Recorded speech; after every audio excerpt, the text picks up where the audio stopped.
দেখুন সুন্দর সূচনা। এরপর তো মহারাজ এখান থেকে আবার চলে গেলেন কৃষ্ণনগর। কৃষ্ণনগরে যে আমাদের আদি রাম। তুমি এটাকে ভাইরাল করো না।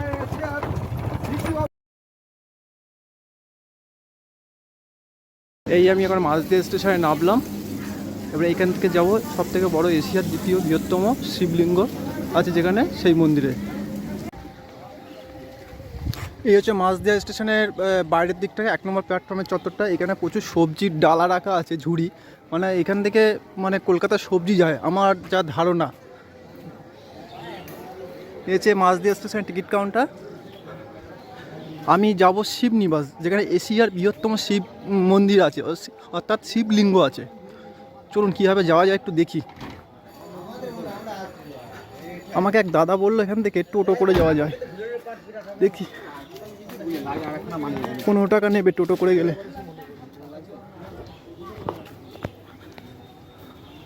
যাক, ওই মোড় থেকে গেলে 10 টাকা ভাড়া নেবে। ও এটা হচ্ছে সবজি আড়ত পট্টি। এই স্টেশনের বাইরে বেরোনোর পথ।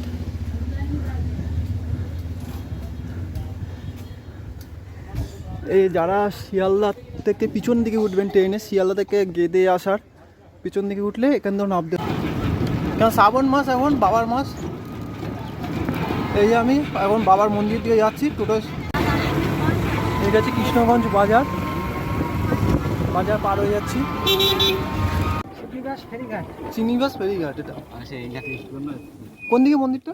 এই ঘাটটা পেরোলেই মন্দির যাবে। ও ঘাটটা পেরোলি মন্দির, এই ঘাটটা পেরোলি এখানে মন্দির। আমাদের টোটো দাদা বললো। আর এই যে আমার দর্শক বন্ধু, দিদি, মাসিমা সবাই আছে। আর দাদাদের চ্যানেল নাম কি দাদা? আরে শোনাই পিয়া। এই চ্যানেলটা দেখবেন আপনারা। এই হচ্ছে ফেরিঘাট। এই ফেরিঘাট কেউ নৌকা নেই, পায়ে হেঁটে বাসের সেতু। খুব সুন্দর একটা পরিবেশ। এই দেখেন খুব সুন্দর একটা পরিবেশ। এটা হচ্ছে চূর্ণী নদী। মাসিমা এটা চূর্ণী নদী না? কাঠের ব্রিজ। ও ওখানে আছে পাকা সড়ক ব্রিজ, সেই ওইখানটা। আর যেহেতু আমি মন্দির যাবো ওইখানটায়, তাই এখানে শর্ট রাস্তার জন্য কাঠের ব্রিজ দিয়ে যাচ্ছি। 3 টাকা নিল এই ব্রিজ দিয়ে হেঁটে পার হওয়ার জন্যে। এখানে বাইক সাইকেল টাইকেল যায়, অন্য আদার্স কিছু যায় না। তুমি এটাকে ভাইরাল করো না। ওকে দাদা, থ্যাংক ইউ। খুব সাবধানে পার হতে হবে। মাঝে মাঝে কিন্তু এখানে বালির বস্তাতে বাম্পার করা আছে, পা ঢুকে যেতে পারে। যারা শহর অঞ্চলের মানুষ, এই ব্রিজ যারা কোনদিন পার হয়নি পায়ে হেঁটে, তাদের পক্ষে কিন্তু একটু অসুবিধা লাগতে পারে। আমার এটা হচ্ছে, তাই চোখ নিচের দিকে, ক্যামেরা ওপরের দিকে।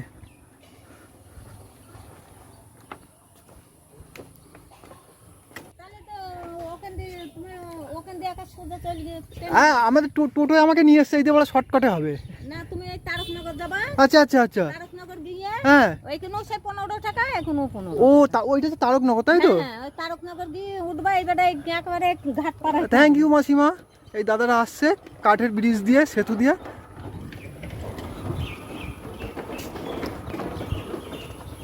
এবারে ঘাট পার হইতে হবে। তুমি এখান থেকে ওখানে উঠবা, একবার তারকনগর নামিয়ে দেবে। আচ্ছা, থ্যাংক ইউ মাসিমা। এই যে নৌকো রয়েছে।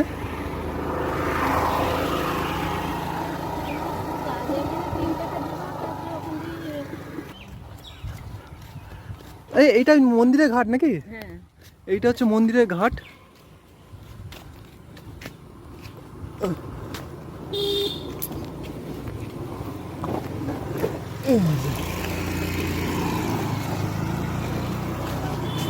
কিন্তু পরিবেশটা একবার দেখেন।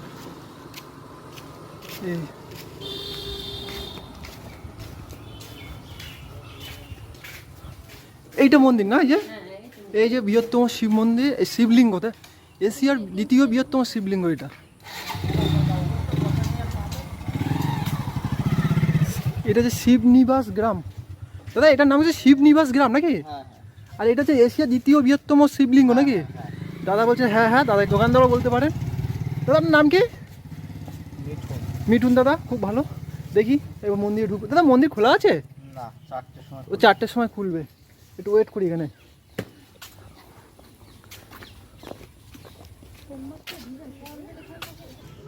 যে রামসীতা, ওই যে ও এটা হচ্ছে রাম সীতার মন্দির, এইটা হচ্ছে রাম সীতার মন্দির।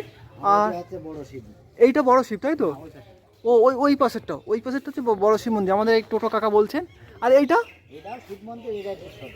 এটা এটা এটা হচ্ছে ছোটো শিব, আর ওইটা হচ্ছে বড় শিব। চলুন বড় শিবটা দেখাবো, কিন্তু আমার মন্দির ইয়ে আছে, বন্ধ আছে, 4টের সময় খুলবে। এইটা এটা হচ্ছে বড় শিব মন্দির।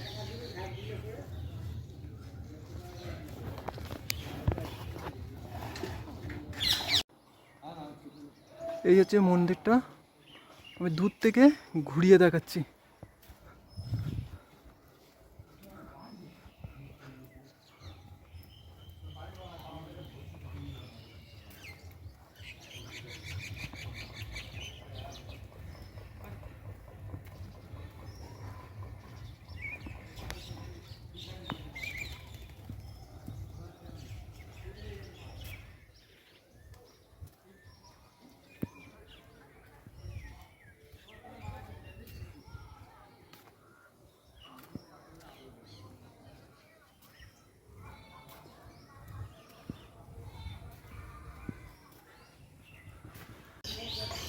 মন্দির এখন বন্ধ, মন্দির কখন খুলবে ঠিক জানি না। মাসিমা আপনার কি মন্দির কটার সময় খোলে? 4টের সময়। আপনারা কি মন্দির দেখতে এসছেন? মাসিমারা মন্দির দেখতে এসছেন, কোথায় আসছেন? মায়াপুর। ও তাহেরপুর থেকে মাসিমারা এসছে, আমিও এসেছি। 4টের সময় এখন মন্দির খুলবে। এখন বাজে কটা? 3টে।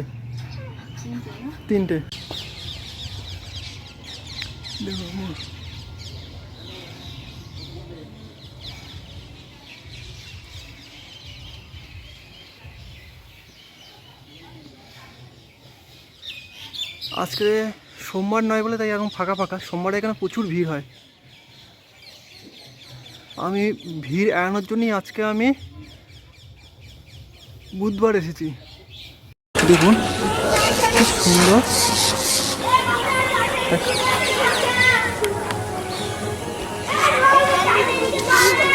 আপনাদেরকে ঘুরিয়ে পুরো মন্দিরটা দেখাচ্ছি।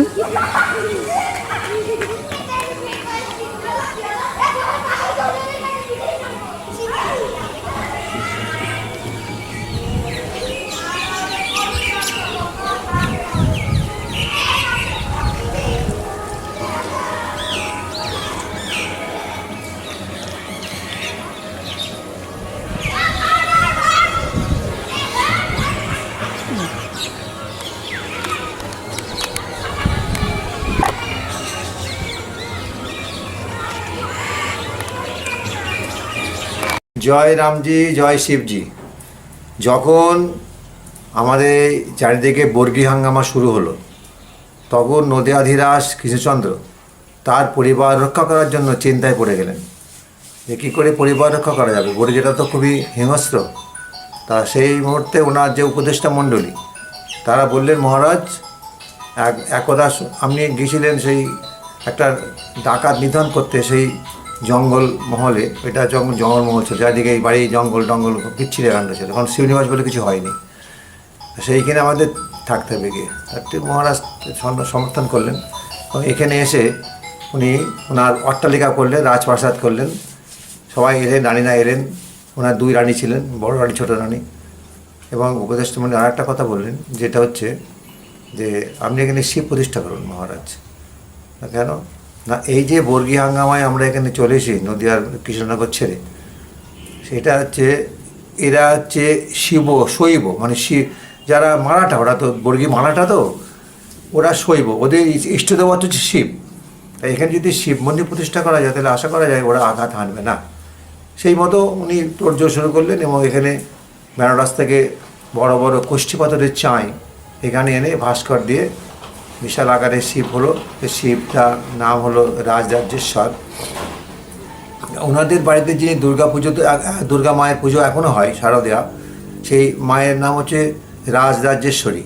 তার জন্য এটা শিবের নাম হলো রাজরাজেশ্বর। যে শিব, সে শিবটা এশিয়ার মধ্যে দ্বিতীয় বৃহৎ। এটা সমস্ত কষ্টি পাথরের মেঝে থেকে মানে ফ্লোর থেকে একদম ঠাকুরের যেটা মূর্তি আছে 9 ফুট উচ্চতা এবং 36 ফুট ব্যাসার্ধ, এটা মহা সমারোহে এখানে প্রতিষ্ঠা করলেন। তার 7 বছর পর ওনার ছোট রানীর নামে আর একটা শিব প্রতিষ্ঠা করলেন এই শিবের পাশেই। সেই শিবের নাম হচ্ছে রাজ্ঞেশ্বর। এবং সেই সালে আবার রামসীতা মন্দির প্রতিষ্ঠা করলেন। এই রামসীতা মন্দিরটা রাজার মঙ্গলের জন্য প্রতিষ্ঠা করলেন। এই 3টে মন্দির প্রতিষ্ঠা হলো। এবং প্রথম যে শিব মন্দির প্রতিষ্ঠা করলেন, এখানে যে শিলালিপিটা আছে সেখানে শকাব্দের হিসাব 1676 শকাব্দ, তার মানে খ্রিস্টাব্দ 1726 প্রায় হয়ে যাওয়াটা খ্রিস্টাব্দ। তার 7 বছর পর দ্বিতীয় শিব এবং তার সেই বছরই রামসীতা মন্দির প্রতিষ্ঠা করলেন। এই হচ্ছে মন প্রতিষ্ঠার মানে সূচনা। এরপর তো মহারাজ এখান থেকে আবার চলে গেলেন কৃষ্ণনগরে যে আমাদের আদি রাজবাড়ির প্রাসাদ, সেখানে চলে গেলেন। এখানে এই ঠাকুর থেকে গেলেন। এইভাবেই চলে আসছে আজকে 254 বছর অতিক্রান্ত হলো। তো এখানে নিত্য পুজো ধাম যা যা হয়, ভোগ রাগ সবই হয়। এবং এটা এশিয়া মহাদেশের বৃহত্তর বলে বহু দর্শনার্থী আসেন, বিদেশ থেকেও আসেন। এবং আমাদের বছর 3 হলো এখানে একটা নতুন সেতু হলো, পাকা সেতু, যেটা ছিল না। এই মাটির কাঠের সেতুর উপর দিয়ে আমরা আসতাম বা যেতাম, বা ভক্তরাও আসতো, যেত নদীর ওপারে গাড়ি রেখে। এখন তো গাড়ি চলে আসছে, দেখেছেন। মোটামুটি ভালোই ভক্ত হন মানুষ আছে, অনুষ্ঠানে ভক্ত হয়। এখন শ্রাবণ মাস চলছে, সোমবারে বাবার মাথায় জল দেওয়ার জন্য নবদ্বীপ ধাম থেকে সব হেঁটে বাবার গঙ্গা জল নিয়ে আসছেন। এই হচ্ছে মোটামুটি ছোট্ট একটা ইতিহাস। লোকের মুখে মুখে আপনারা এটা ছবিগুলো দিয়ে দিন সকলের কাছে, তাহলে সবাই এখানে আসতে পারেন। কলকাতার খুব সন্নিকটে এরম একটা রাম ধাম এবং শিব ধাম সচরাচর দেখা যায়। রামের মূর্তিও খুব, এরম নামের মূর্তি দেখা যায় না, বিরল মূর্তি। সবাই আসতে বলুন, আসুন, সবাই ভক্তরা আসুন, আনন্দ পাবেন। 24 ঘন্টা ট্যুরে একটা অনেকেই ঘুরে যান কলকাতা থেকে বা কাছাকাছি থেকে। সকালে এসে এখানে থেকে আবার চলে যান। এখানে ভোগের ব্যবস্থা আছে। 4 দিন আগে যদি যোগাযোগ করেন ভোগ জন্যে, 4 দিন আগে কথা বলতে হবে। সেজন্যে আমার একটা নাম্বার আছে, নাম্বার থেকে বলবো। ওনার মোবাইল নাম্বার 9732726321। এই নাম্বারটা দিয়ে যোগাযোগ করে আসতে পারেন এখানে, তাহলে ভোগের ব্যবস্থা আচ্ছা, হয়। এই নম্বরটা পাবলিশ করা যাবে তো? হ্যাঁ হ্যাঁ হ্যাঁ, অবশ্যই অবশ্যই। বলে দিন মিডিয়াতে প্রচারিত এই নম্বরটা। হ্যাঁ, আমার একটা নাম্বার, মন্দির আমি ব্যক্তিগত নাম্বার, এটাতেই যোগাযোগ হয় সবসময়ের জন্য। ঠিক আছে। এই নাম্বারে যোগাযোগ করলে অবশ্যই আসবে। স্বপন ভট্টাচার্য, শ্রীনিবাস মন্দির পুরোহিত।